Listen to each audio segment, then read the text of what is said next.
খাই খাই করো কেন, এসো বসো আহারে, খাওয়াবো আজব খাওয়া, ভোজ কয় যাহারে। বাঙালি মানেই খাওয়া দাওয়া, বাঙালি মানেই পেট পুজো। কিন্তু আমরা যারা মোটা হয়ে যাচ্ছি তাদের তো একটু রোগা হওয়া প্রয়োজন। যদি মনে করেন মোটা থেকে যে রোগা হতেই হবে এমন কোনো ব্যাপার নেই, কারোর মাথার দিব্যি নেই, কিন্তু ফিটনেসটা জরুরি। তার জন্য কি প্রয়োজন? সঠিক নিউট্রিশন প্রয়োজন, সঠিক ডায়েটের প্রয়োজন। কিন্তু ডায়েট মানে তো সেই আবার সিদ্ধ খাবার, সেই ওই চিয়া সিডস খাও, ওই চিড়ে সেদ্ধ খাও, ওই সেদ্ধ খাবার খাও? আগে না। আজকে আমার গেস্ট, সেও নিজেও পেটুক, সে নিজেও ডায়েটিশিয়ান। Right guess? পেটুক ডায়েটিশিয়ান। ওয়েলকাম নবরুণাদি, welcome to Talkbak. Thank you. তোমার এই নামটা আমার জানা ছিল না, আজকে না হলে নইলে ওই পেটুক ডায়েটিশিয়ানই। আমাকে সবাই সেরকম ভাবেই ডাকে, পেটুক ডায়েটিশিয়ান। আচ্ছা, কোথাও গেলে ধরো তোমাকে মানে কি বলে ডাকে? পেটুক ডায়েটিশিয়ান। তুমি কেমন আছো বলো? সবার আগে ভালো আছি, তুমি কেমন আছো? ভালো আছি। এই যে তোমার যে এই পুরো জার্নিটা, সেটা আগে সবার আগে শুনবো, যে কিভাবে তুমি পেটুক ডায়েটিশিয়ান। আচ্ছা, প্রথমত আমি প্রফেশনালি ডায়েটিশিয়ান। 12 বছর ধরে আমি বিভিন্ন সেগমেন্টে কাজ করে আসছি, ওমেন্স হেলথ, চাইল্ডস হেলথ, এবং তারপরে লাস্ট আমি প্রায় 9 বছর ধরে ক্যান্সার পেশেন্টদের নিয়ে কাজ করেছি, তো ট্রিটমেন্ট করেছি বিশেষ করে। তো সেক্ষেত্রে মানে এই জার্নিটাতে আরেকটা আমার প্যাশন হচ্ছে রান্না করা। আমি রান্না করতে ভীষণ ভালোবাসতাম, ভীষণ, বা ইনফ্যাক্ট আজও বাসি। মানে এখনও পর্যন্ত রান্না নিয়ে আমার কোনো বিরক্তি হয় না, সে যে কোনো সিচুয়েশনই হোক না কেন। তো যখন কিনা পেশেন্টদেরকে ট্রিটমেন্ট করতাম বা তাদেরকে গাইডেন্স দিতাম, মিল গাইডেন্স দিতাম, যে এভাবে রান্না করবেন, ওভাবে রান্না করবেন, এবং তারা বুঝতে পারতো না বা ইভেন ভাবতে পারতো না যে এভাবেও খাবারটা, মানে তাদের কাছে আমি যখন গাইডেন্স দিতাম যে হ্যাঁ 1 চামচ তেলের মধ্যেই রান্নাটা হোক, মানে সারাদিনের অ্যালাউন্স হচ্ছে 1 চামচ তেল, তো তাদের কাছে এটা খুব আকাশ থেকে পড়ার মতো হতো যে 1 চামচ তেল একটা মানুষ খাবে কী করে সারাদিনের রান্না। তখন আমি তাদেরকে রান্নার যে গাইডেন্সগুলো হতো, গাইডলাইন্সগুলো হতো, সেগুলো আমি তাদেরকে বুঝিয়ে বুঝিয়ে বলতাম যে রান্নাতে তেল অ্যাড করতে হবে, মশলা বাটা অ্যাড করতে পারি, এরকম নয়, ফ্লেভার আমরা অ্যাড করতে পারি খুব সামান্য বেসিক, যেরকম একটা কোনো সামান্য রান্নাতে কারি পাতা অ্যাড করে একটা ফ্লেভার আনা হয়, এনহান্স করা যেতে পারে। কোথাও হয়তো আমি একটুখানি মৌরি ভাজা বা এলাচ ভাজা করে ইউজ করে ফ্লেভারটাকে আনতে পারি, সেখান থেকে জিনিসটা খেতে ভালো হতে পারে সেটা থেকে। এবং যে জিনিসটা খেতে ভালো হয় না সেটা না প্যালেটে, মানে অ্যাকচুয়ালি অ্যাপেটাইটও বুস্ট করে না আমাদের। মানে খুব স্বাভাবিকভাবে আমরা যদি একটা খুব ডেইলি লাইফের এক্সাম্পল ধরো তুমি রোজ রোজ পেঁপের তরকারি খুব ব্ল্যান্ড খাবার খাচ্ছ, এবং একদিন তোমাকে মা বললে যে বাড়িতে বিরিয়ানি হয়েছে, ডেফিনেটলি সেদিন তুমি ভীষণ মজা করে খাবে, এবং খাবারটা বেশ মানে যখন আমরা এরকম মজা করে খাই বা খাবারটার প্রতি আমাদের লোভ হয়, তো গ্যাস্ট্রিক জুসগুলো খুব আনন্দের সঙ্গে সঙ্গে সেগুলোকে ডাইজেস্ট করতে শুরু করে। তো খাবার হ্যাঁ ডেফিনেটলি মশলাদার হতে হবে এমন কোনো কথা নেই, কিন্তু ফ্লেভারফুল হওয়া উচিত, যেটা কিনা আমাদের টেস্ট বাডকে কমপ্লিমেন্ট করবে। তো সেক্ষেত্রে মানে সেই বলতে বলতে তখন মানে প্রাইমারিলি আমি যখন ক্যান্সার হসপিটালে ছিলাম তখন যেটা করতাম যে রেসিপিগুলোকে লিখে লিখে পেশেন্টদের কাছে মেলের মাধ্যমে পাঠানো হতো, তাদের ডেটাবেস থাকতো, সো মেলে তাদেরকে পাঠানো হতো। এবং তারপরে যখন সেটাকে আমি ভাবলাম যে এভাবে হয়তো মানুষ বুঝতে পারবে না, তাদেরকে একটা যদি ভিজুয়াল তারা থাকে যে কীভাবে কীভাবে করলে ভালো হয়, বা ইভেন লোকের কাছে ডায়েট মানেও ভীষণ মানে বোরিং খাওয়ার, মানে প্র্যাকটিক্যালি ডায়েট করছিস মানে তাদের এরকম একটা ব্যাপার, ডায়েট করছিস অথচ ডায়েটটাও যে ভীষণ রকম টেস্টি মানে হেলদি হতে পারে, মানে অ্যাকচুয়ালি সেভাবে প্ল্যান করা হতে পারে, সেটা কখনো কেউ মানে অবশ্যই ভাবে কিন্তু সেভাবে কেউ গাইড করেনি যে রান্না। এবং আমি অনেক ডায়েট রেসিপিসও দেখেছি, মানে বিশেষ করে প্যান ইন্ডিয়াও তো অনেক ডায়েট মানে যারা আছে, যারা কিনা ডায়েটিশিয়ান আছে, যারা কন্টেন্ট ক্রিয়েশন করছে, তো সেক্ষেত্রে তাদের রেসিপিসও দেখেছি সেই একই ওভারনাইট সোকড ওটস, ওভারনাইট মানে একই সোকড চিয়া বা সব কিছু ভিজিয়ে রেখে খাওয়া, সেটা না সামহাও রিজিওনাল, আমরা যদি আমাদের বাঙালির টেস্ট বাড বুঝি তো সেটার সাথে ঠিক কমপ্লিমেন্ট করে না। মানে আমরা একটু চটপাটা, একটু ফ্লেভার, একটু আমাদের টাইপ অফ খাবার খুঁজি। তো সেক্ষেত্রে আমার মনে হলো যে আমার উচিত অন্তত এগুলো একটুখানি প্ল্যান করা। তো প্রাইমারিলি যেটা আমার জার্নিটা শুরু হয়েছিল, আমি মানে ডিউটি করে আসতাম, প্রায় বাড়িতে 9টা-10টার সময় ঢুকতাম, মাকে বেসিক জিনিসগুলোকে রেডি করে রাখতে বলতাম, এবং রাত হয়তো আমার 2-3টে পর্যন্ত শ্যুট চলছে। এবং একদম প্রাইমারি ভিডিও যেগুলো 2-1টা আছে সেগুলো দেখলেই বোঝা যাবে যে সেটাতে লাইট কম, হেজি, ক্যামেরা শেক হচ্ছে, কারণ এক্সস্টশন, আমি সারাদিন ডিউটি করে আসছি, তারপরে ওটা শ্যুট করছি, আবার পরের দিন হয়তো 2-3টে পর্যন্ত এডিট করছি, এরকমভাবে শুরু করেছিলাম। এবং তারপরে যখন প্রথম বেশ, এবং আই এম রিয়েলি ব্লেসড যে মানুষ আমাকে খুব ভালোবাসা দিয়েওছে, রিয়েলি মানে এত তাড়াতাড়ি গ্রো কোনো প্ল্যাটফর্মে সেরকমভাবে করেন। আমার ফেসবুকের প্ল্যাটফর্ম গ্রো করেছে সেরকমভাবে, এবং ইনস্টাগ্রাম প্ল্যাটফর্ম খুব তাড়াতাড়ি গ্রো করেছে। আমি কিন্তু ভীষণ ইরেগুলার, যেহেতু আমাকে বিভিন্ন রকম কাজেও থাকতে হয়, কনসালটেশন আছে, পেশেন্ট দেখা আছে, তো আমি কন্টেন্ট ক্রিয়েশনের জন্য বা শ্যুট করার জন্য তুলনামূলক অনেকটাই ইরেগুলার অন্যদের তুলনায়, মানে অন্য কন্টেন্ট ক্রিয়েটর যারা আছে তাদের তুলনায়। কিন্তু তাও মানুষ আমাকে সত্যি ভীষণ ভালোবাসা দিয়েছেন, আমি মনে করি আমি নিজেকে ভীষণ ব্লেসড। তো যখন কিনা এটা গ্রো করতে শুরু করলো তখন আমার ইন্টারেস্ট আসতে শুরু করলো। প্রথম যে ভিডিওটা তোমার মানে ভাইরাল হয় সেটা হচ্ছে ভর্তা রেসিপি, একটা ডিম ভর্তা রেসিপি ফেসবুক থেকে ভাইরাল হয়, এবং ইনস্টাগ্রামে ভাইরাল হয়েছিল যে চিকেন ভর্তা। মানে সেখান থেকে আমাকে মানে ইন্ডাস্ট্রির অনেকে আছে পরিচিত, মানে বেশ পরিচিত, তারা আমাকে ফলো করতে শুরু করে, বা এখনও আমাকে অনেকে আছে যারা আমাকে ফলো করছেন। তোমার ভর্তার প্রত্যেকটা রেসিপি মানে এত অসাধারণ। আমি তোমাকে তো বললাম আমি লাস্ট নাইট ট্রাই করেছিলাম তোমার লেমন কারিয়েন্ডার, মানে সত্যি অ্যামেজিং টেস্ট। মনে হবে না যে রেস্টুরেন্টে গিয়ে স্যুপটা অর্ডার করি। হ্যাঁ, এরকম তাও আমার বাড়িতে কর্নফ্লাওয়ার ছিল না বলে সেটাও দিতে পারিনি। না দিলেও মানে ওটা তো অপশনাল, ওটা তো দেওয়ার দরকারই নেই, জাস্ট থিকনেসের জন্য।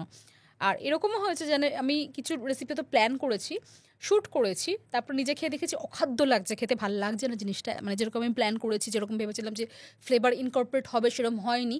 তো সেই শ্যুটটা সেটা আমি ক্যান্সেল করে দিয়েছি, সেটা আমি পোস্ট করিনি। তো প্রত্যেকটা খাবার আমি পার্সোনালি টেস্ট করি, যদি খেতে ভালো হয় তবেই আমি সেটা পোস্ট করি, না তো আমি করি না। মানে যেটা এত রকমের যে তোমার ভর্তা তুমি বানাও, মানে তোমার তো নিজের ক্রিয়েশন বেশিরভাগ। হ্যাঁ, বেশিরভাগ। দেখো, ভর্তা ব্যাপারটা কিন্তু এমন নয় যে আমি তৈরি করেছি, আমি ইনভেন্ট করেছি, এরকম নয়।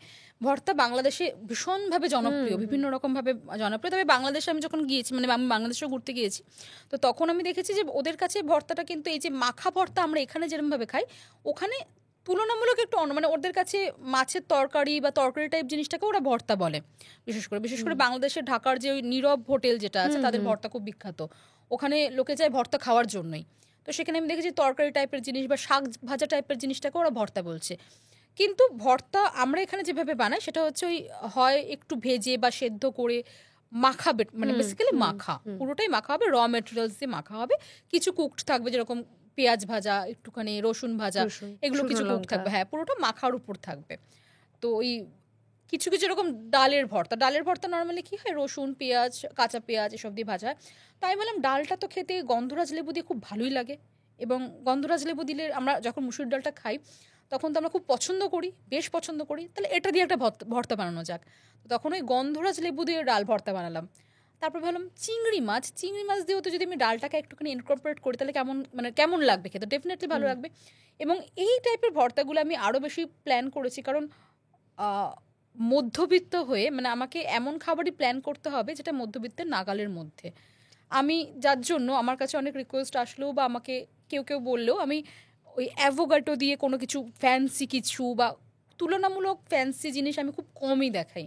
মানে যতটা মানে যে জিনিসটা লোকালি অ্যাভেলেবেল বা সেটা মানে যদি পাওয়াও যাচ্ছে না, অনেকে হয় যে গ্রামের বলছে যে আমি হয়তো এখানে এটা মানে লেমন গ্রাস পাচ্ছি না, তো সেক্ষেত্রে আমি কি ইউজ করব, বা পুদিনা পাতা পাওয়া যাচ্ছে না কি ইউজ করব, সেগুলো আমি অবশ্যই তাদেরকে গাইড করেছি, এগুলোর বদলে এগুলো ইউজ করা যেতে পারে।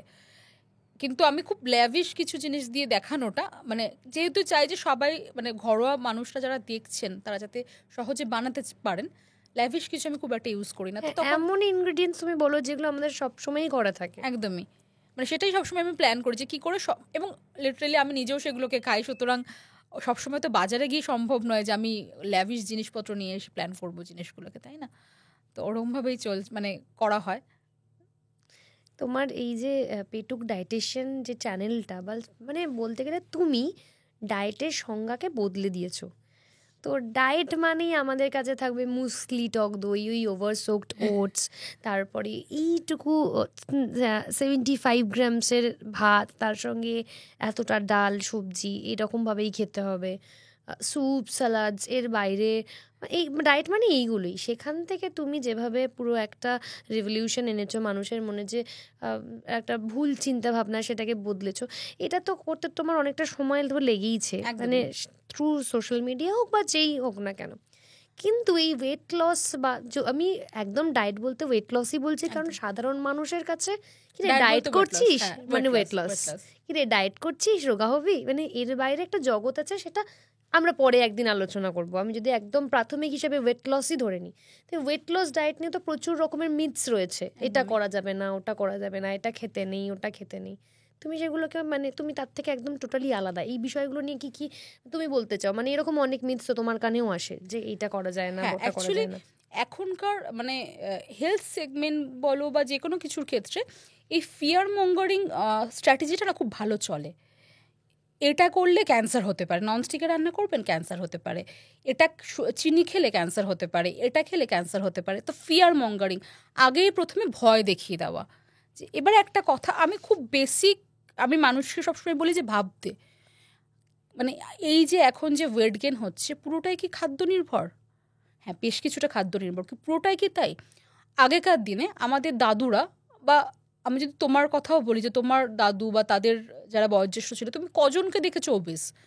কজন কেন নয়? তারা তো সকালবেলা ব্রেকফাস্টে লুচি খেতেন, পরোটা খেতেন, তারা তো অন্য কিছু বুঝতেনই না। তাদের কাছে মুসলি, কর্নফ্লেক্স কোথায় ছিল, কবে ছিল, তাদের কাছে কি ছিল? তারা দুপুরবেলা হয়তো একদম পঞ্চ ব্যঞ্জনে খেতেন, এক থালা ভাত শুক্তো। এবং সব থেকে বড় কথা হচ্ছে বাঙালি খাবার কিন্তু প্রচণ্ড সায়েন্টিফিক্যালি ডিজাইন, মানে এই একদম নিউট্রিশন রিকোয়ারমেন্টটাকে মিট করার জন্য। মানে শুক্তো, তারপরে কোনো একটা শাক ভাজা, শুক্তো মানে করলা বা উচ্ছে থাকছে। তো আমরা যেহেতু ভাত খাই অ্যাজ এ স্টেপল, ভাত যেহেতু খাই, তো করলা কিন্তু আমাদের, বা নিম শুক্তো যেটা হয় নিম পাতা দিয়ে যায়, করলা নিম পাতা কিন্তু আমাদের ইনসুলিন লাইক অ্যাক্টিভিটি করে আমাদের শরীরে, খানিকটা হলেও কাজ করে। হ্যাঁ, ডেফিনেটলি এমন নয় যে গুচ্ছ গুচ্ছ করলা খেলে সুগার ম্যানেজ হয়ে যাবে, কখনোই নয়, কিন্তু কিছুটা হলেও সেটা হেল্প করে। সত্যিই করে এটা? হ্যাঁ, একদমই, কিছুটা হলেও হেল্প করে।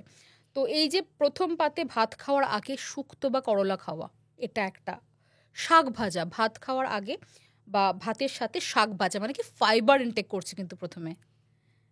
আমরা কিন্তু শাক ভাজা বা এইসব জিনিস খাই না, বা ইভেন আগেকার দিন লাউয়ের খোসা যেগুলো ফেলা হতো না কিন্তু খাওয়া হতো, কারণ এগুলো প্রচন্ড, আলুর খোসা, একদম এগুলো প্রচন্ড রকম ভাবে নিউট্রিশনালি এনরিচড এবং ফাইবার ভালো মতো আছে, এবং যার ফলে কি হয়, যে খাবারটা মানে পুরো থালি যেটা থাকছে, যেটার মধ্যে ভাত, ডাল, সবজি, মাছ সব থাকছে, পুরোপুরি কিন্তু নিউট্রিশনালি ব্যালেন্সড একটা মিল হচ্ছে।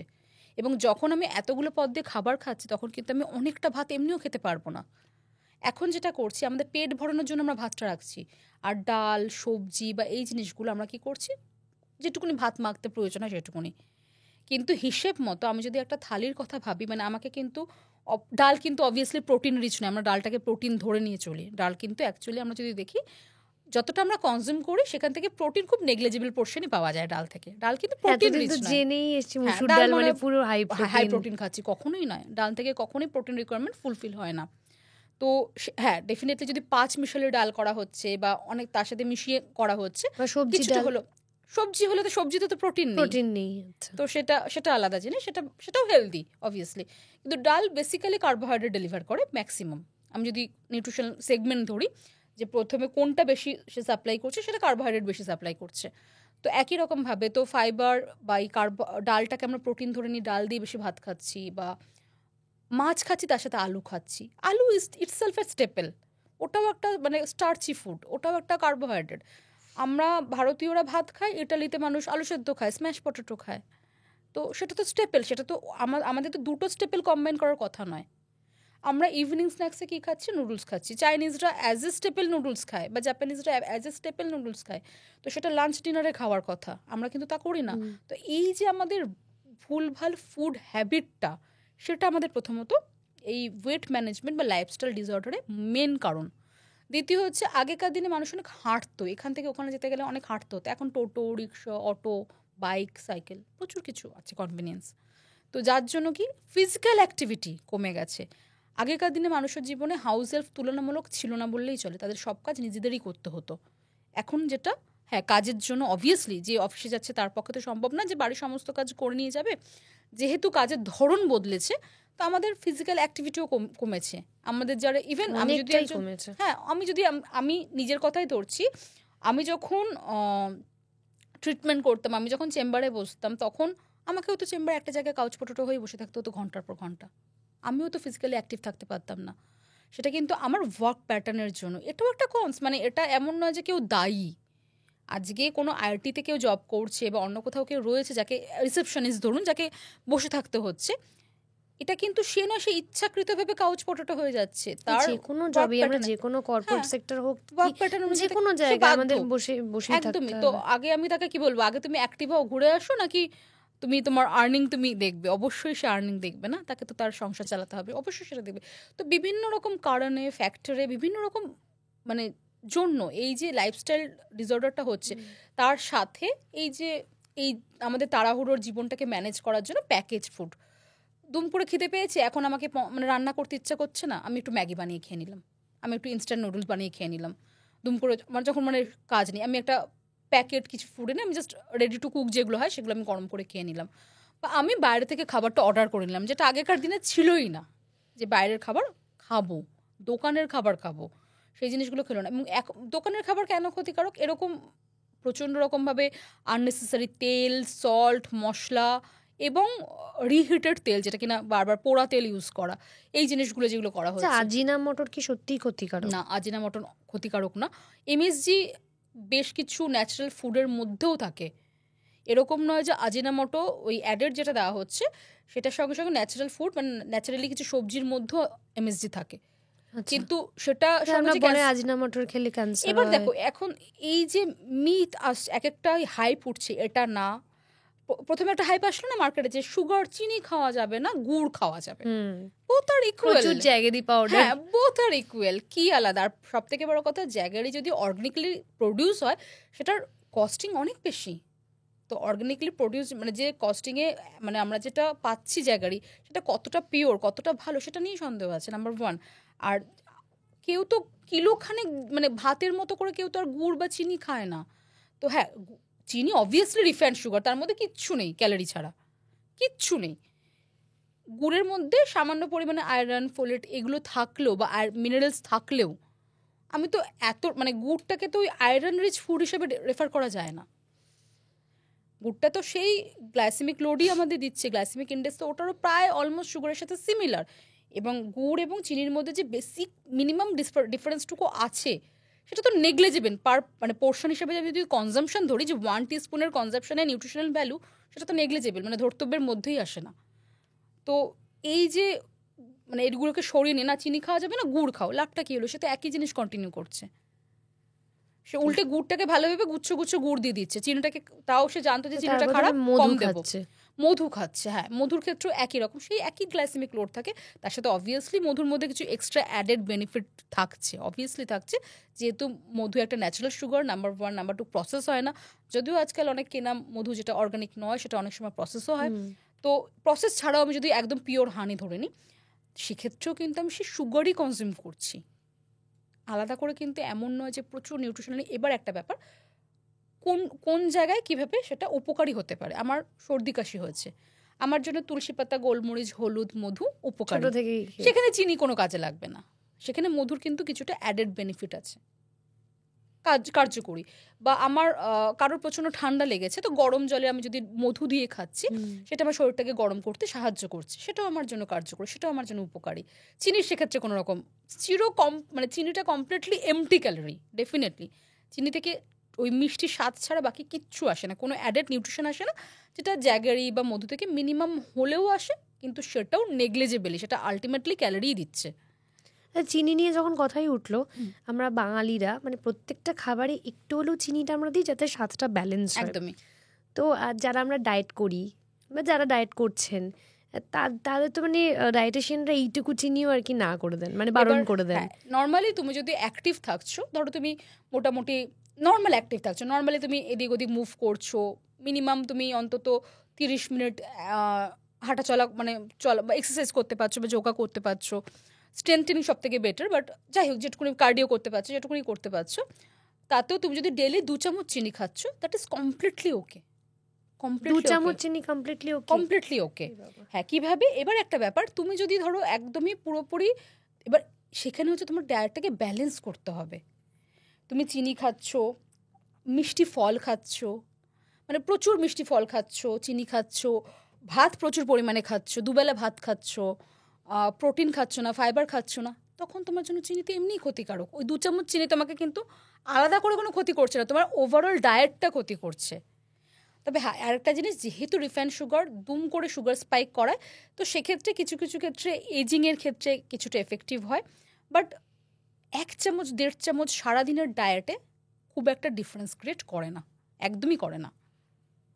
মানে একদম অন্যরকম তোমার থেকে শুনলাম, কারণ চিনি তো একেবারেই খাওয়া যাবে না, মানে জীবন থেকে বাদ দিয়ে দিন এরকম মজা। কারণ কিছু কিছু ক্ষেত্রে মনে হলো, যেমন যদি আমি মনে টক দই চিড়ে খাবো, সেক্ষেত্রে মনে হয় অল্প একটু চিনি হলে জাস্ট একটু ভালো হয়, প্যালেটেবল লাগে, হ্যাঁ ভালো লাগে খেতে, একটু ভালো লাগলো, বা কিছুটা রান্না করলাম হ্যাঁ। সেখানে হালকা একটা চিনি হলে স্বাদটা ব্যালেন্স এবার হয়ে যায়। রান্নার ক্ষেত্রে তুমি ধরো তুমি রান্না করছো, তুমি তো একার জন্য রান্না করছো না, ধরো তুমি 5 জনের জন্য রান্না করছো, তো 5 জনের রান্নায় তুমি হার্ডলি হাফ চামচ চিনি দিলে, হাফ টিস্পুন চিনি বা 1 টিস্পুনে ধরে নিলাম আমি, যে 1 টিস্পুন মানে 5 গ্রাম চিনি দিলে, তো সেটা থেকে তুমি পুরো 5 জনের রান্নাতে 20 ক্যালোরি অ্যাড করলে বা 25 ক্যালোরি অ্যাড করলে, ধরে নিলাম সব কম বেশি 25 ক্যালোরি অ্যাড করলে, যেটা পার হেড 5 ক্যালোরি করে ভাগ হয়ে গেল। কতটুকুনি মানে নেগলিজিবল পোর্শন পার হেড পড়লো, প্রত্যেকের ভাগে যেটা পড়লো সেটা পার হেড। এবার একটা জিনিস, তুমি ওই 1 চামচ চিনি নিজের চায়ে গুলে খেলে, পুরোটাই নিজে খেলে, এই দুটোর মধ্যে ডিফারেন্স আছে। তো রান্নায় নেগলিজিবল পোর্শন ইউজ হওয়া আর পুরোটাই অ্যাট এ টাইম নিজে কনজিউম করা, এই দুটোর মধ্যে ডিফারেন্স আছে। তোমাকে একটা জিনিস বলছি, যেহেতু তুমি নিজেও পেটুক ডায়েটিশিয়ান, প্লাস তুমি নিজেও বলেছো তুমি ফুডি, তো আমার মতো তোমার আমার মতো প্রচুর ফুডি আছে যাদেরকে ডায়েট করতে হচ্ছে একদম। তো সেক্ষেত্রে আমার মনে হয় যে তোমাকে যেটা বলছিলাম, যে কিছু খাবার যেগুলো ফাস্ট ফুড বলি বা প্রসেসড ফুড বলি, সেগুলো খেতে ইচ্ছে করলে তার হেলদি সাপ্লিমেন্ট কি আছে? দেখো, হেলদি সাপ্লিমেন্ট অ্যাকচুয়ালি ওই আমি এগ রোলের যেরকম আমি কিছু হেলদি সাপ্লিমেন্ট, বা আমি ভিডিও বানিয়েছিলাম যে ময়দার রুটিটাকে ইউজ না করে একটা ওটসের ছিলা বা ইভেন একটা অন্য বেসন ছিলা যেটা হয় সেটাকে বানিয়ে নিয়ে ভেতর থেকে আমি চিকেনের একটা স্টাফিং দিলাম, বা এগ রোলের মতো একটা অমলেট দিলাম, তার সাথে অনেকটা লোডস অফ ভেজিটেবলস দিলাম, লেবু দিলাম, সামান্য কেচাপ দিলাম, কেচাপও কিন্তু অতটা বেশি ক্ষতিকারক না, ফর দ্য টেস্ট ব্যালেন্স আমি দিলাম, সামান্য দিলাম, মানে পুরোটাকে, মানে একটা জিনিস হচ্ছে সবসময় আমি যখন একটা ডায়েট বা মিল প্ল্যান করব, সেটার মধ্যে যদি 10%ও এমন কিছু থাকে যেটা কিনা আমার রেগুলার বেসিসে নেওয়া উচিত নয়, তাতে অসুবিধা নেই, আমি তো রেগুলার নিচ্ছি না। কেউ তো তুমি তো রোজ রোজ ওই বাড়িতে বানিয়ে এগরোল খাবে না, রোজ তুমি খাবে না, তোমার একদিন খেতে ইচ্ছে হয়েছে, বাজারেরটা না খেয়ে বাড়িতে বানিয়ে খেলে, সেটাতে তুমি হয়তো বাজারে খুব বাজে কোয়ালিটির টমেটো কেচাপ ইউজ করতো, বাড়িতে তুমি একটু ভালো কোয়ালিটির টমেটো কেচাপ ইউজ করেছো, এবং ওই টেস্টটাকে মিট করার জন্য, যেহেতু ওইটা ছাড়া টেস্টটা মিটই হবে না, ওই টেস্টটা তৈরিই হবে না। তো মানে তুমি একটা, আমি যদি দুটোকে তুলনা করি, যে বাজারের এগরোল এবং বাড়ির এগরোল, সেটার মধ্যে বাজারেরটাতে 100%ই খারাপ, বা 100%, আমি ভুল বললাম, 80% খারাপ, কারণ বাজারের ডিমটাও ভালো ছিল, তো ডিমের মধ্যে প্রচুর তেল দিয়েছে, কারণ ওই ডিমটাকে ফোলানোর জন্য অনেকটা তেল দিয়ে ভাজা হচ্ছে, বা 90% খারাপ, বাড়িরটাতে হয়তো 10% খারাপ, তো অবভিয়াসলি 10% খারাপটা বেটার কনজিউম করা, যেটা কিনা আমাকে স্যাটিসফাই করছে। কিন্তু যেটা হয় যে ওই হেলদি খাওয়ার চক্করে আমি যদি ওই টেস্টটাকে কমপ্লিটলি ইগনোর করতে থাকি দিনের পর দিন, ডে বাই ডে, তো তখন প্রবলেম এটা হয়ে যায় যে বাইরে খাওয়ার প্রবণতাটা না বেড়ে যায়, যে আমি হয়তো নিজেকে 5 দিন আটকালাম, 6 দিনের দিন আটকাবো না। এবং আরেকটা জিনিস, আমি আমার ক্লায়েন্টদের সবসময়, আমি কখনো আমার ক্লায়েন্টদের কখনো কোনো কিছু রেস্ট্রিক্ট করতে বলি না। বিরিয়ানি খাবে খাও, লুচি পরোটা খাবে খাও, কোনো অসুবিধা নেই, রোল খাবে খাও, আমাকে বলে খাও, যাতে আমি তোমার সেদিনের মিলটাকে ব্যালেন্স করতে পারি, যেহেতু তুমি একটা আনহেলদি মিল কনজিউম করছো, এবং পরের দিনের মিলটাকে আমি যাতে ব্যালেন্স করতে আপনি পারি। এরকম ডায়েটিশিয়ান খুঁজছেন না যিনি বলবে যে লুচি খাও, পরোটা খাও, তারপর আমি বুঝে নেবো? হ্যাঁ, অ্যাকচুয়ালি যখন কিনা আমরা কাউকে কমপ্লিটলি রেস্ট্রিকশনে রাখি না, তার একটা সাইকোলজিক্যাল সেট আপ হয়ে যায়, আমাকে ওটাই খেতে হবে, কবে আমি খেতে পাবো, কবে আমার 5 কেজি হবে কমবে, আমি কবে বিরিয়ানি খেতে যাব। কিন্তু আমি যদি তাকে বলে দিই তুমি বিরিয়ানি খেতে পারো, কিন্তু তোমাকে কিছু নিয়ম মেনে চলতে হবে সেই দিনের জন্য বা পরের দিনের জন্য, জিনিসটাকে ব্যালেন্স করার জন্য, ওভারঅল ইনটেকটাকে ব্যালেন্স করার জন্য, তখন কিন্তু সে সেটাকে অনেক পজিটিভ ওয়েতে নেয়। তখন কিন্তু সে এক্সট্রা স্ট্রেস করে না যে ওয়েট লস ডায়েটে আছি মানে আমার জন্য এটা এটা এটা এটা বারণ থাকছে, বা এক্সট্রা যে এই যে স্ট্রেসটা দিয়ে দেওয়া অ্যাজ এ হেলথ প্রফেশনাল, এটাকে আমি ভীষণ অপছন্দ করি। কারণ সে তো চেষ্টা করছে তার এন্ড থেকে যে একটা ভালো লাইফস্টাইল বা লাইফস্টাইল মডিফিকেশনের চেষ্টা সে করছে, আমি তাকে আরও স্ট্রেস আউট করবো কেন ডায়েট? কারণ আমি ভীষণ রকমভাবে বিশ্বাস করি যে ফুড মানে মুড বুস্ট করে ভীষণ রকমভাবে, ভীষণ মুড রিলেটেড। মানে আমরা যদি আমাদের যদি মুড অফ হয়ে যায়, আমরা একটা ভালো খাবার পাই, মুড অনেক বুস্ট হয়। তো হ্যাঁ, আমাদের এটা সামহাও আমাদের কালচারের সাথেও যুক্ত, যেহেতু বাঙালিরা খেতে ভালোবাসে, বাঙালিরা সবসময় খেতে পছন্দ করে, তো ফুড যেহেতু মুড বুস্ট করে, তো আমি কখনোই এটার ডেড এগেনস্টে যে এতটা রেস্ট্রিকশানে সবসময় এটাই খেতে হবে, এরকমভাবেই চলতে হবে। কেউ যদি আমাকে, এবং এরকমই এগেনস্ট আমি আমি কখনোই বলি না যে এতটা রিজিড রেস্ট্রিকশনে থাকতেই হবে যে তোমাকে 1 মাসের মধ্যে 5 কেজি 6 কেজি কমাতে হবে, একদমই না। তুমি যদি 1 মাসে 3 কেজিও কমিয়েছো বা ইভেন তোমার লাইফস্টাইল কিছুটা হলেও ভালোর দিকে নিয়ে যেতে পেরেছো, সেটাই অনেক, সেটাই অনেক। আমাকে 100% ভালো হতে হবে এমন কোনো মাথার দিব্যি কেউ দেয়নি বা আমিও তোমাকে দিচ্ছি না। তুমি চেষ্টা করো, এই চেষ্টা করতে করতে 1 বছর 2 বছরে গিয়েও যে আমি একটা অ্যাচিভ করতে পারছি, সে যে তার একদম আনহেলদি লাইফস্টাইল থেকে কিছুটা হলেও তার মডিফিকেশন করতে পারছে, সেটাই অনেক। এবং এই যে ডায়েটারি ফ্যাক্টর, সেটার সঙ্গে তো অনেক কিছু জড়িত, তার নিজের মেডিকেল কন্ডিশন জড়িত। একজন মানে ওবেস মানে যে মোটা, মানে সে সবসময় যে খেয়েই মোটা হচ্ছে এরকম নয়, তার মেডিকেল কন্ডিশন থাকতে পারে, তার জেনেটিক্স থাকতে পারে, তার বাড়ির লোক হতে পারে, তার চাইল্ডহুড ওবেসিটি থেকে থাকতে পারে, প্লাস তার ওয়ার্ক প্যাটার্ন, স্ট্রেস, তার ঘুম হচ্ছে না, অনেক কিছু ফ্যাক্টর আন্ডারলাইন থাকে। এজ রিলেটেড ইস্যু থাকে। যেরকম আজকে আমি যদি ধরি যে একজন 18 বছর বয়সী মেয়ে, সে যতটা এক্সারসাইজ করে ডায়েট করে যত তাড়াতাড়ি ওয়েট লুজ করে ফিট হতে পারবে, একজন 45 বছর বয়সী মহিলা একই রকমভাবে পারবে না। একই রকমভাবে তার হরমোনাল কিছু ইমব্যালেন্স আছে, তার কিছু ডেফিসিয়েন্সি আছে, তার মাসেল লস হয়েছে, তার মেটাবলিজম লো হয়ে গেছে, স্লো হয়ে গেছে, তো সেখান থেকে হবে না। তো এই মানে একজন 18 বছর বয়সী মেয়ের ফিগার আর একজন 45 বছর মহিলার ফিগার বা ওই ব্যাপারটা তখনই আনা সম্ভব যখন সে প্রচণ্ড রকমভাবে এক্সক্লুসিভলি এক্সারসাইজ করছে, স্ট্রেংথ ট্রেনিং করছে, তার মাসেল বিল্ডিংয়ে একদম নজর দিচ্ছে, তার নিউট্রিয়েন্ট ডেফিসিয়েন্সি যেগুলো হচ্ছে সেগুলো সে সাপ্লিমেন্ট দিয়ে সে মানে পূরণ করছে, এক্সক্লুসিভলি নিজে টেক কেয়ার করছে। লাইক আমি যদি সিনেমা আর্টিস্টদের মধ্যে একজন এক্সাম্পল দিই, মালাইকা আরোরা খান, মানে যে কিনা প্রচণ্ড রকমভাবে স্ট্রেংথ ট্রেনিং করে, মানে ভিগোরাসলি সে কোনো রকমভাবে তার এক্সারসাইজ রুটিন, মানে বছরের পর বছরের অধ্যাবসায় কিন্তু সেটা সম্ভব। এবং সেটাও যদি আমি ধরে নিই তাহলেও কিন্তু আজকে 18 বছরের মালাইকা আরোরা খান আর আজকের মালাইকা আরোরা খান কিন্তু সেম নয়। সেখানেও কিছু বেসিক ডিফারেন্স থাকতে হবেই। ঠিক। এছাড়াও তোমার সাথে যে বিষয়টা নিয়ে বলছিলাম যে হেলদি সাপ্লিমেন্টস, ধরো ম্যাগি বা নুডলস খেতে ইচ্ছা করলো, তখন কি খাওয়া যেতে পারে? বাড়িতে বানিয়ে নুডলস খাও, যেখানে সবজি থাকবে, তুমি পিনাট অ্যাড করো, কিছু মিক্স সিড অ্যাড করো। মানে বাজারের নুডলস মানে খাওয়া যাবে?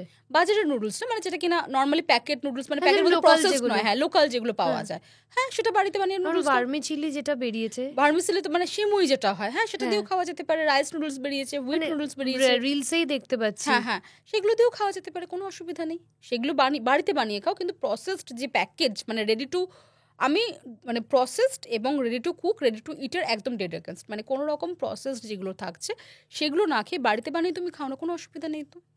আচ্ছা, দুটোই আমি তোমাকে বেসিক একটা জিজ্ঞেস করছি নিজের জানার জন্য, যে ধরো যে নুডলসটা আমি কিনছি ওটাও ময়দা, ম্যাগিও ময়দা, দুটোর মধ্যে তফাৎ কোথায় থাকে? সেদ্ধ করতে হয় না, দুটোই সেদ্ধ করতে হয়, দুটোর মধ্যে তফাৎ আছে।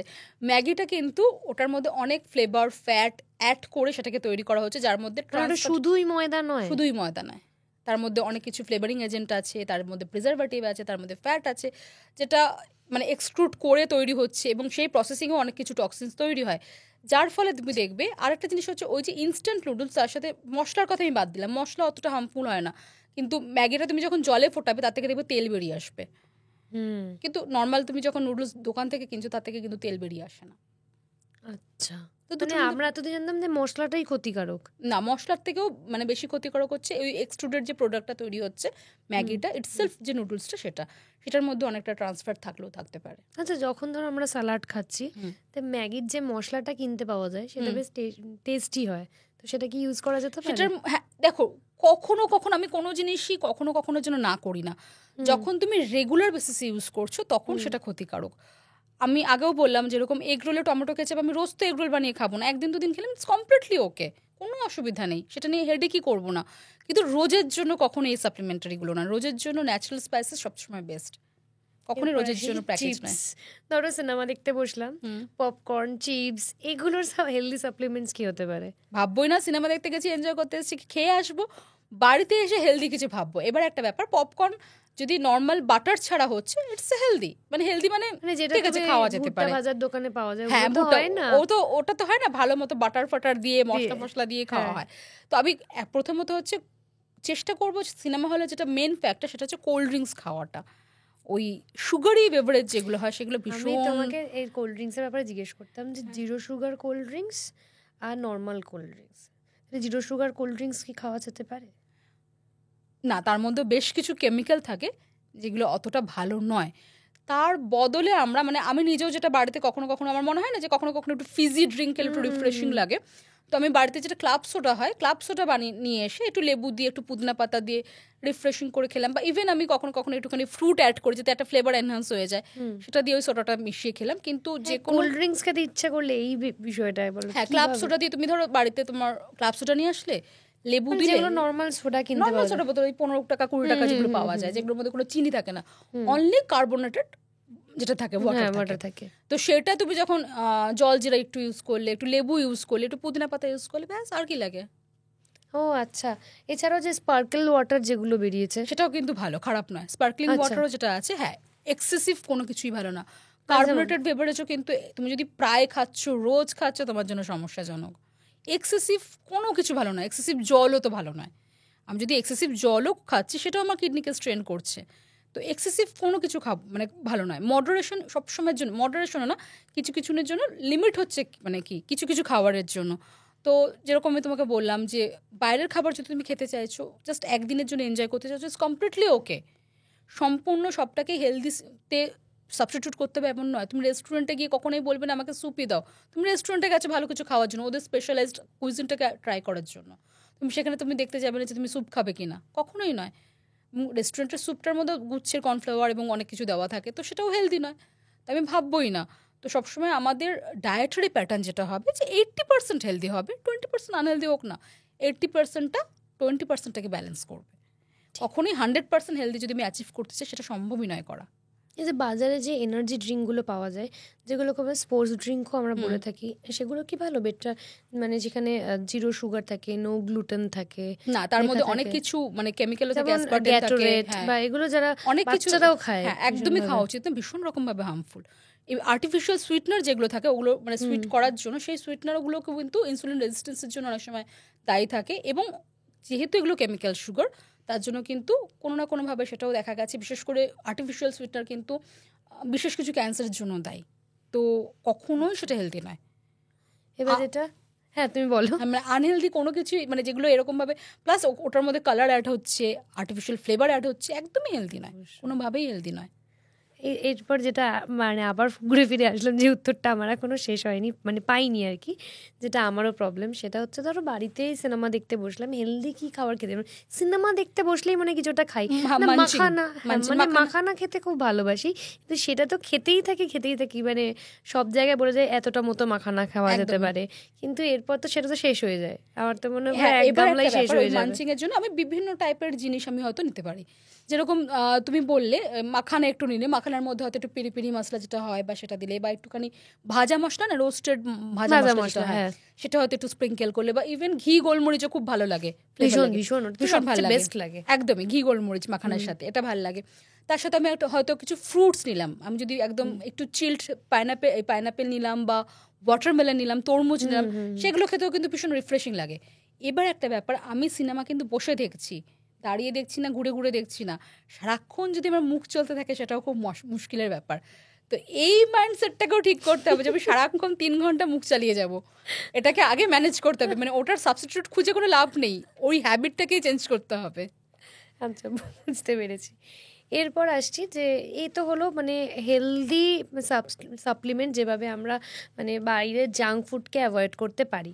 এরপর হচ্ছে যে যারা ধরো মানে ওকেশনালি অ্যালকোহল মানে ড্রিঙ্ক করছে, বা তার সঙ্গে কি চাট খেলে সেটা মানে ব্যালেন্স ডায়েটে যাবে, দেখো অ্যালকোহল কিভাবে খাওয়া উচিত, মানে একদম অকেশনালি। হ্যাঁ, অ্যালকোহল মানে আমার অনেক ক্লায়েন্ট আছে যারা অ্যালকোহল খায়, অকেশনালি খায়, হয়তো 6 মান্থে একবার বা 3 মান্থে একবার। আমি তো তাকে বলবো না যে না খেতে হবে না, মানে আর বললে শুনবে না, বললে শুনবে না।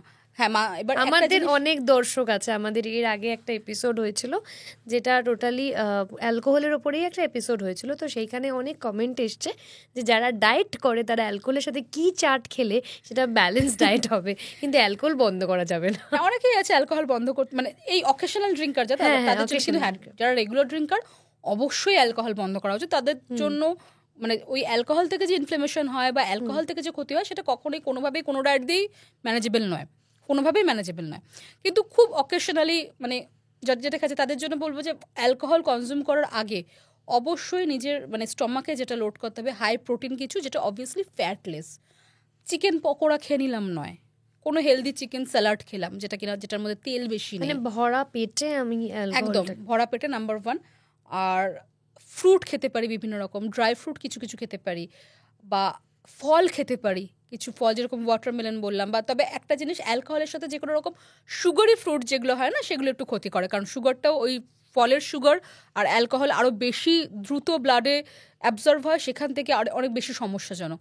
তার থেকে সাইট্রাস ফ্রুট যদি আমি বেছে নিচ্ছি, যেগুলো লেবু জাতীয় ফল, বা পাইনাপেল একটু হলে, যেটা পাইনাপেলও ভালো মতো সুগার থাকে, অ্যাসিড করবে না অ্যাসিড করবে না, কিন্তু যেটা বললাম যে শুধু তো ফল দিয়ে আমি খাবো না, আমাকে আগে চিকেন খেতে হবে, কোনো রকম স্যালাড হলো, কোনো বাদাম চাট হলো, পিনাট চাট যেরকম হলো, বা মাখানা চাট হলো, বা ছোলা মাখা হলো, এই টাইপের জিনিসগুলো যদি আমি মানে নিচ্ছি বা রাখছি বেটার। আর আরেকটা জিনিস আমি আমার প্রত্যেকটা ক্লায়েন্টকে বলি, যে যদি হুইস্কি খাচ্ছে বা যে কোনো এক গ্লাস যে কোনো ওয়াইন বা অ্যালকোহল কনজিউম করছে, তার সঙ্গে সঙ্গে মানে ওটা শেষ হলো, নেক্সটটার আগে আমি অন্তত 2 গ্লাস জল খাবো।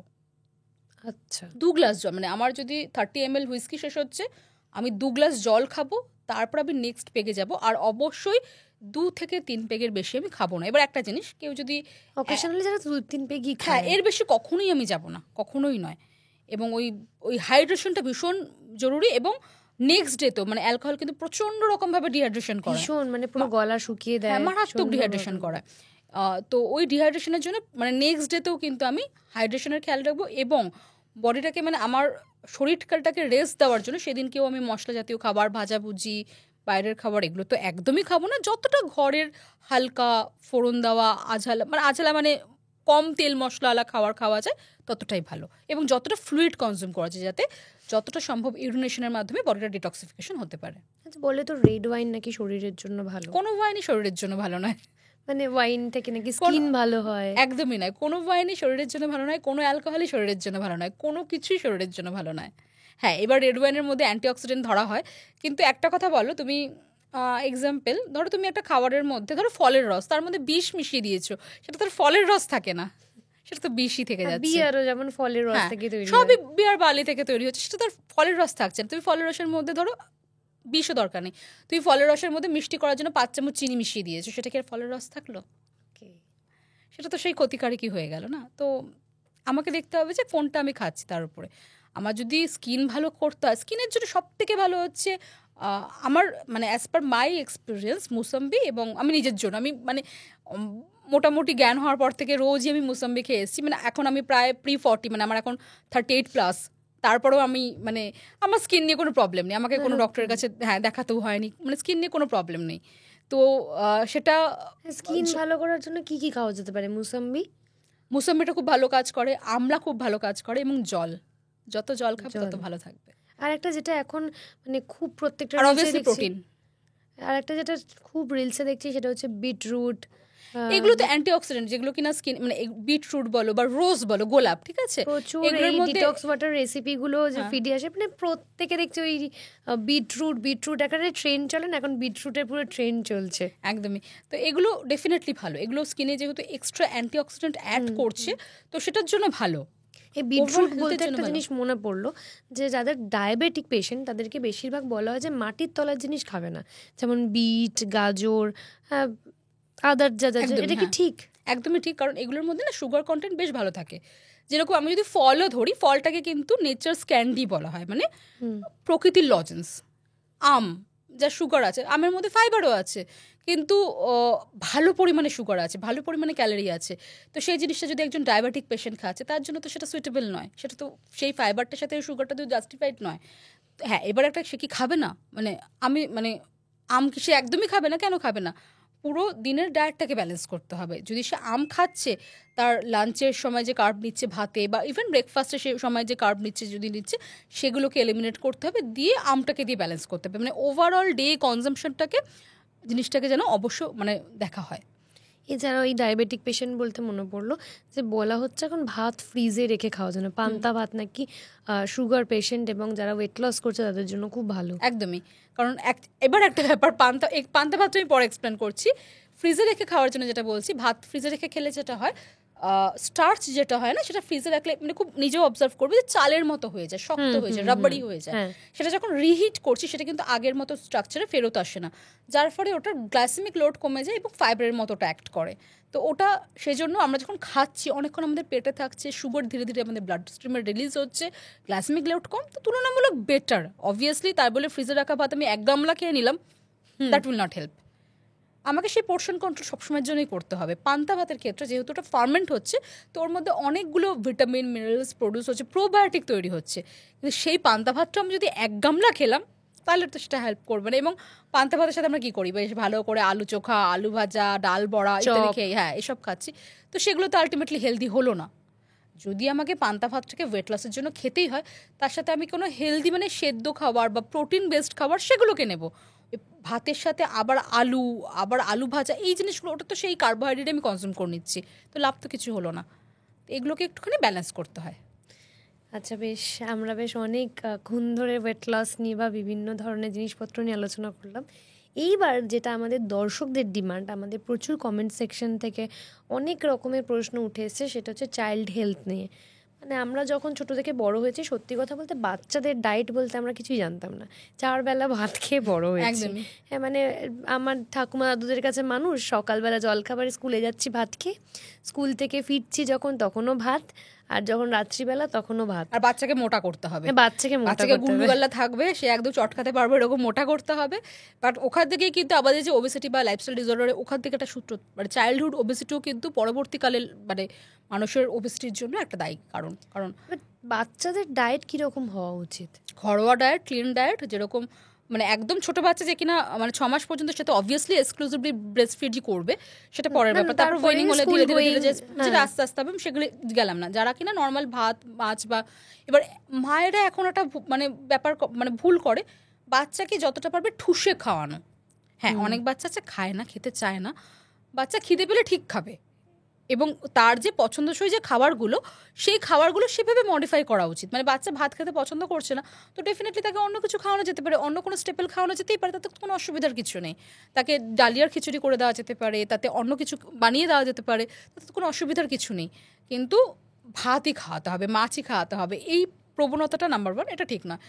আর দ্বিতীয় হচ্ছে ব্রেকফাস্ট। বাচ্চা কিন্তু বাচ্চার মতো পোর্শনে খাবে, সে কিন্তু গোটা 2টো পরোটা কখনোই ব্রেকফাস্টে খাবে না, সে কিন্তু কম কম খাবে। ওই যে ওভারফিড করানোর যে একটা প্রবণতা থাকে, সেটা খুব মুশকিল। বা 3 বেলা ভাত খাওয়ানো, মানে মানে অ্যাকচুয়ালি আমাদের প্রত্যেকের মিলের প্রথমেই একটা আমাদের ব্রেকফাস্টে সবসময় হবে হচ্ছে ফ্যাট বেসড মানে যেগুলো কিনা হেলদি ফ্যাট থাকবে, যেরকম বাদাম থাকলো, সিডস থাকলো, নাটস থাকলো, মানে বাদাম থাকলো, তার সাথে হয়তো ডিম থাকলো, ডিমের কুসুমও থাকলো, ডিমের কুসুম কিন্তু বাদ যাবে না, সেটাও হেলদি ফ্যাট দিচ্ছে। একটু ফল থাকলো, মানে ফাইবার হলো। সেখানে কিন্তু রুটি তরকারি, আলুর তরকারি, ওটা কিন্তু কোনোভাবেই ব্রেকফাস্ট মেনু নয়। যেটা খেয়ে আসছি পরোটা তরকারি, এটা কোনোভাবেই ব্রেকফাস্ট মেনু নয়, যেটার মধ্যে ভরপুর আলু বা ভরপুর আটা ময়দা ইউজ হচ্ছে, প্রোটিন নেই কোনো। তো প্রোটিন বেসড ফ্যাট বেসড হবে হচ্ছে ব্রেকফাস্ট। সবসময় সেটা মানে মার বাচ্চাদের জন্য খেয়াল রাখতে হবে, কারণ তাদের গ্রোথের জন্য কিন্তু প্রোটিনটা ভীষণ রকমভাবে দরকার। হ্যাঁ, তাদের গ্রোথের জন্য কার্বোহাইড্রেটও ভীষণ রকমভাবে দরকার, কারণ এনার্জিটা তারা যে লাফাচ্ছে, ব্রেন ফাংশন করছে, সেটার জন্য কার্বোহাইড্রেট ভীষণ ভালো রকমভাবে দরকার। এবার দুপুরবেলা কোনো বাচ্চা যদি ভাত না খেতে চাইছে, অন্য কিছু যদি সে অভ্যস্ত হয়, বা ইভেন ভাতের পরিপূরক কিন্তু তো ওই আলুটা দিয়েও কিন্তু ব্যালেন্স করা যেতে পারে। যে বাচ্চা ভাত খেতে চাইছে না, তাকে যদি অন্য কিছু অন্যভাবে বানিয়ে দেওয়া যেতে পারে, সেটা যদি সে মজা করে খাচ্ছে, দিক না, কোনো অসুবিধা নেই। তো বা লাঞ্চ বক্সে কি দেওয়া যেতে পারে? বিভিন্ন রকম, অবশ্যই বাচ্চাদেরকে মানে যে কোনো কারো, শুধু বাচ্চা কেন, বড়দের জন্য লাঞ্চ বক্স রোজ রোজ একই রকম হলে ভালো লাগবে না, সেটাকে সবসময় ব্যালেন্স করতে হবে প্রোটিন দিয়ে। মানে বাচ্চারা যেটা বেশিরভাগ ক্ষেত্রে আমি দেখেছি, মায়েদের পরোটা তরকারি ফল দিয়ে দিল, কি আছে ওখানে? তো প্রোটিন কিচ্ছুই নেই। তো সয়াবিনের তরকারি হলো বা পনির হলো, চিকেন মাছ হয়তো স্কুলে দেওয়া যায় না, পসিবল হয় না, তো বা অন্য টাইপের যে মানে প্রোটিন বেস যে খাবারগুলো হয় সেগুলো দিলে ভালো হয়। বা ইভেন যদি আমি স্যান্ডউইচও বানিয়ে দিচ্ছি, এবার সেটার মধ্যে যদি আমি একটা ভালো মানে যেটা নর্মালি কি করে সবাই, সবজি একটা টমেটো শসা কুচি পেঁয়াজ কুচি দিয়ে স্যান্ডউইচ একটা রেসিপি আছে খুব ভালো, যেটা ডিমটাকে স্ম্যাশ। তো আমি যদি প্রোটিন ইনক্লুড না করছি, তো ওটা বাচ্চার পেটেও বা থাকবে কতক্ষণ, সে তো পুষ্টিটাও পেলো কোথা থেকে? তো প্রোটিন মানেই কিন্তু এই 2 গ্লাস পাউডার মিল্ক গুলিয়ে খাইয়ে দিলাম সেটা নয় কখনোই।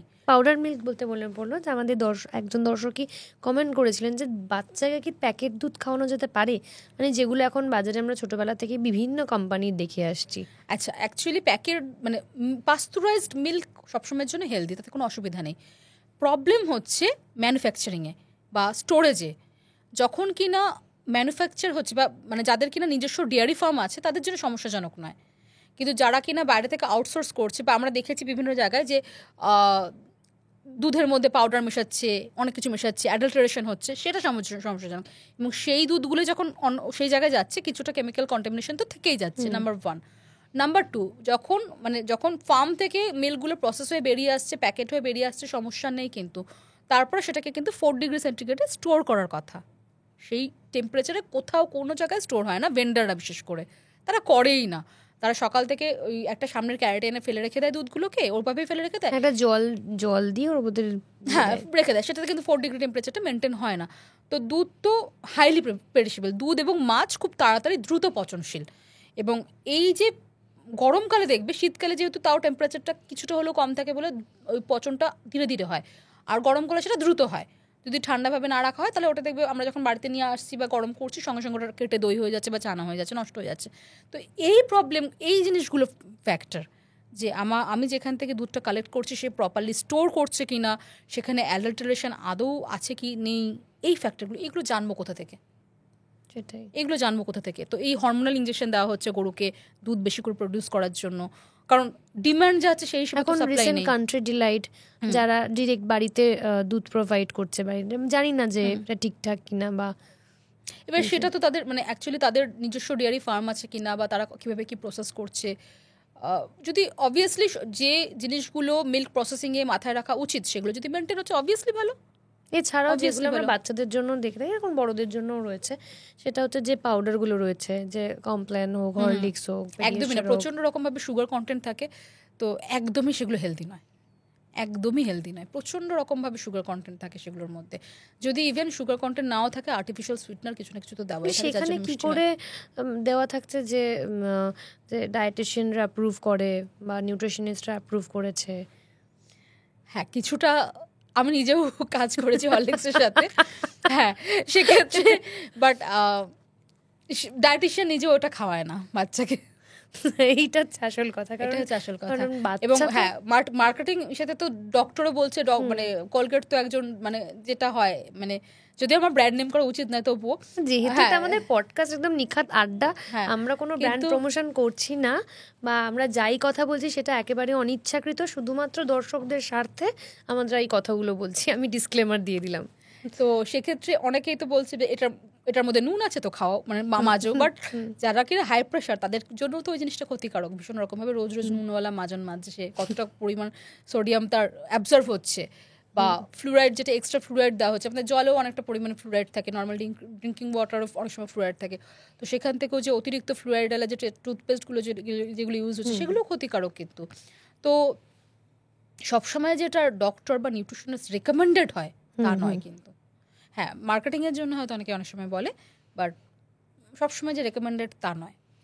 এরপরেও যেটা, যেহেতু বাচ্চাদের মিল নিয়ে কথা হচ্ছে, তো বিভিন্ন রকম পডকাস্ট, রিলস সব জায়গাতে এখন দিচ্ছে যে বাচ্চাদের টিফিন বক্স কোনোভাবেই যাতে প্লাস্টিকের না হয়। হ্যাঁ, তো প্লাস্টিক, তারপরে মাইক্রোওয়েভে গরম করে বাচ্চাকে খাবার খাওয়াবেন না।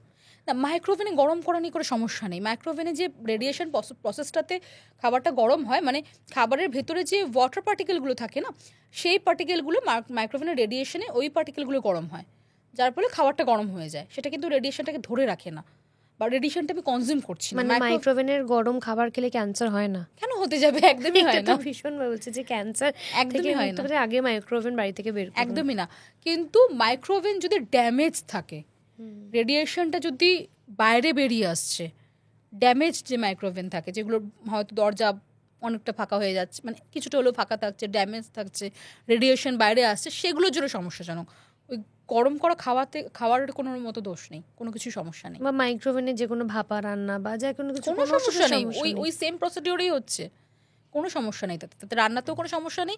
মাইক্রোওভেন কেন, মাইক্রোওভেন, এয়ার ফ্রাইং বা যে কোনো কিছুতে ইভেন আমি যদি গ্যাসেও রান্না করছি, কোনো রান্না যদি আমি গ্যাসেও পুড়িয়ে নিয়ে করছি সেটা ক্ষতিকারক, গ্যাসে যদি আমি ডিপ ফ্রাই করছি সেটা ক্ষতিকারক, সেটা যদি আমি এয়ার ফ্রাইংয়ে ডিপ ফ্রাই করছি তুলনামূলক কম তেল লাগছে বলে সেটা তুলনামূলক কম ক্ষতিকারক। কিন্তু হ্যাঁ, আমি যদি ওই লাল লাল করে আলু ভাজি এয়ার ফ্রায়ারে, সেটা কিন্তু আর হেলদি থাকে না। আমি আমি আমি ভাবছি যে এয়ার ফ্রায়ার্ড আলু ভাজা মানে হেলদি আলু ভাজা, কিন্তু আমি সেটাকে লাল লাল করে ভাজলাম, মানে এক এলিমেন্ট প্রডিউস করলাম, আমি কমপ্লিটলি মানে স্টার্চের যে কেমিক্যাল রিয়াকশনগুলো যেগুলো করার হয় সেগুলো আমি ঘটিয়ে দিলাম এয়ার ফ্রায়ারও, তাহলে লাভ হলো না, তো কোনো ফায়দাই হলো না। শুধু হ্যাঁ একটু ফ্যাট কন্টেন্ট কম থাকলো। মানে হেলদির ক্ষেত্রে শুধুমাত্র ফ্যাট কন্টেন্টটাই কিন্তু মাথা ব্যথা হওয়ার কথা নয়, সেটার ফ্যাট পার্সেন্টেজ কি, মানে পার্সেন্টেজ বলতে ফ্যাট কী কী ইউজ হয়েছে বা ফ্যাটের কেমিক্যাল কনস্ট্রাক্ট মানে কী রয়েছে, বা ফ্যাটটা ট্রান্সফার প্রডিউস করছে নাকি, এগুলো দেখা কথা। এগুলো প্লাস্টিক টিফিন বক্স, যেটা প্লাস্টিক টিফিন বক্স, দেখো টিফিন যে কোনো মানে যেগুলো মাইক্রোওয়েভেবলও বলা হয় সেগুলো যতই হোক না কেন তুমি দেখবে গরম করলে নরম নরম হয়ে যায়। হ্যাঁ, তো সেগুলো মাইক্রোপ্লাস্টিক তো রিলিজ করছেই খাওয়ারে, সেটা তো ক্ষতি করছে। এবং যখন কিনা প্লাস্টিক টিফিন বক্সটা আমি যখন যাচ্ছি বা যখন বাচ্চারা খাচ্ছে স্ক্র্যাচ হচ্ছে, সেখান থেকেও মানে মাইক্রোপ্লাস্টিক রিলিজ হচ্ছে খাবারে, সেটাও তো আমার শরীরেই যাচ্ছে। তো সেগুলো তো ডাইজেস্টেবল নয়, সেগুলো তো টক্সিনই, সেগুলো ক্ষতিকারক অবশ্যই। আচ্ছা, থ্যাংক ইউ নবারুণাদি। মানে অনেকক্ষণের একটা আড্ডা দিলাম, অনেক কিছু জানলাম, মানে অনেক মিসকনসেপশন ছিল, সেগুলো অনেক ক্লিয়ার হয়ে গেল। এবার তোমার কাছে একটা খুব ইন্টারেস্টিং কোয়েশ্চেনে যাচ্ছি, যেটা আমার খুব ব্যক্তিগত প্রশ্ন তোমার কাছে। সেটা হচ্ছে যে তোমাদের দুজনের যে মানে কেমিস্ট্রিটা, সেটা তৈরি হলো কি করে? আমি বলে রাখি, আর অনেকেই জানেন, তো পেটুক ডায়েটিশিয়ান উইথ ভোজ আড্ডা, এটা মিললো কি করে? অ্যাকচুয়ালি খুব ইন্টারেস্টিং, একজন ডায়েটিশিয়ান আর একজন সারাদিন খেতে হয়। হ্যাঁ, মানে যেটা আমি বললাম মিল হচ্ছে ওই রান্না করা। আমি যেহেতু রান্না করতে ভালোবাসতাম বা খাবার তৈরি করতে ভালোবাসতাম, সে খেতে ভালোবাসে, এবং সেখান থেকে মানে আমাদের দেখা হওয়াটা একটু মানে অন্যভাবে হয়েছিল বলতে আমাদের দুজনের আলাপ অনেক পরিণত বয়সে এসে হয়েছে। এবং ওর গ্রুপে একটা কেউ ওই যে থাকে না, ওই গেমগুলো থাকে না যে at the rate second person পিঠে খাওয়াবে, বিরিয়ানি খাওয়াবে, তো আমার বেলায় এসেছিলো পিঠে খাওয়াবে, আমার দেখলে আমার নাম মেনশন করেছে কেউ একজন, হ্যালো ঠিক আছে খাওয়াবো, মানে মোটামুটি তাকে একদম যে চিনতাম না তাই না, তার আগে ইনবক্সে হয়তো 1-2বার হাই হ্যালো হয়েছে এরকম, আর জানি যে মানে মোটামুটি কাছাকাছি থাকে। তো ওই যে ঠিক আছে খাওয়াবো, কোনো অসুবিধা নেই, এক পিঠেই তো খেতে চেয়েছে, খাওয়াবো, কোনো সমস্যা নেই। আর তার আগে আমার মধ্যে একটুখানি ওই দয়ালু ব্যাপারটা জেগে উঠেছিল, কারণ তার মানে অ্যাকচুয়ালি ওর মা এবং আমার বাবা প্রায় একই সময় মানে মারা যান। তো যেহেতু ওর মা নেই, তো আমার আইডিয়া ছিল না, মানে তখন তো আমি ওকে চিনতাম না। তখন কি পেটুক ডায়েটিশিয়ান তৈরি হয়েছে? না, তখন তৈরি হয়নি। পেটুক ডায়েটিশিয়ান তৈরি হওয়া এবং সেটাকে এই জায়গা পর্যন্ত পৌঁছানো পর্যন্ত অনেকটা বড় মানে অবদান হচ্ছে ওর, অনেকটা, মানে ও আমাকে এতটা ইমেন্স সাপোর্ট করে যেটা ভাবা যায় না। এটা লিটারেলি আমাকে ইচ অ্যান্ড এভরি স্টেপে টিল ডেট এবং ফ্রম দ্য ডে ওয়ান মানে প্রচণ্ড রকম বলা যেতে পারে আমার ক্যারিয়ারটা, এখনকার ক্যারিয়ারের ব্যাকবোনও প্রচণ্ড রকমভাবে গাইড করা, সাপোর্ট করা, এবং প্রবলেম হলে সেটাকে সলভ করা, ভীষণ রকমভাবে সাপোর্টিভ, ভীষণ রকম সাপোর্ট। তারপর যেখানে গল্পটা থেমে গেছিল, তো এবার তো আমি ভাবলাম যে মা নেই, তাহলে ও বেচারা পিঠে কি করে খাবে, তাহলে মাকে বললাম মা একজন এরকম পিঠে খেতে চাইছে, একটু পিঠে বানিয়ে দিও না। মা বলে হ্যাঁ বানিয়ে দেবো। এবং আমার অনেক বন্ধু বান্ধব আছে, মা এত কোশ্চেন করে না, কার জন্য পিঠে নিয়ে যাচ্ছিস, কী করছিস, এত মানে। আর আমার সত্যি কথা বলতে আমি প্রচণ্ড রকমভাবে ফ্যামিলি ওরিয়েন্টেড ছিলাম বা আছিও টিল ডেট, যে আমার মানে ওই ব্যাপারটা নেই যে হয় না যে একটা চড়ে বেড়ানো, এদিক ওদিক ঘুরে বেড়াচ্ছি, ওই ব্যাপারটা আমার ছিল না। তো মা বলছে ঠিক আছে, কাউকে একটা পিঠে খাওয়াতে চাচ্ছে খাইয়ে দেবে, কিছু মা ভাবেই নি, ঠিক আছে। এবার পিঠে করে নিয়ে এসে এবার স্টেশনে এসেছি। এবার আমি তখন একটু মানে তখন কেন এখনও আমি একটু টমবয়স টাইপেরই ছিলাম, মানে একটা 3/4 প্যান্ট পরে গেছি আর হুডি পরে গেছি, তখন কোভিড টাইমটা ছিল প্রায়, তো এরকম মাস্ক পরে গেছি। তো ও আমাকে দেখে ভেবেছে প্রথমে হয়তো আমি ছেলে। ও প্রথমে একবার ফোন করছে দূর থেকে দাঁড়িয়ে, যে দেখার জন্য, গলায় তো শুনেছি মানে গলাতে শুনেছিলাম মেয়ের, এটা ছেলে কেন, তারপরে দেখলো যে না এটা মেয়ে। তারপরে আমরা পিঠেটা মানে একে অপরকে ওই টিফিন বক্স এক্সচেঞ্জ করলাম, ও আমাকে একটা ক্যাডবেরি দিয়েছিল, দিয়ে বললাম এবার চলে যাও, আর তো কিছু নেওয়ার নেই, আর তো গল্প করার নেই, তো চলে। তারপরে তারপরে যেটা হতো মানে একটুখানি হয়তো কখনো কখনো গান শেয়ার হতো, এবং সেটাও নিছক বন্ধুত্ব। এবং পরে গিয়ে দেখা গেল যে বেশ কিছু টেস্ট হয় না, ভাইব ম্যাচ করা, যেটাকে আমরা খুব সিম্পল ওয়ার্ডে বলি যে ভাইব ম্যাচ করা, ওর সাথে আমার বেশ কিছু ভাইব ম্যাচ করে, এবং সামহাউ আননোয়িংলি ভীষণ রকমভাবে আমাদের দুজনের আন্ডারস্ট্যান্ডিং ভীষণ মানে ম্যাচ করে। সেটা কিন্তু এমন নয় যে থাকতে থাকতে বা মিশতে মিশতে এই আন্ডারস্ট্যান্ডিংটা গ্রো হয়েছে, সামহাউ মানে এটা হয়ে গেছে, মানে কোথাও একটা ভাবে হয়ে গেছে।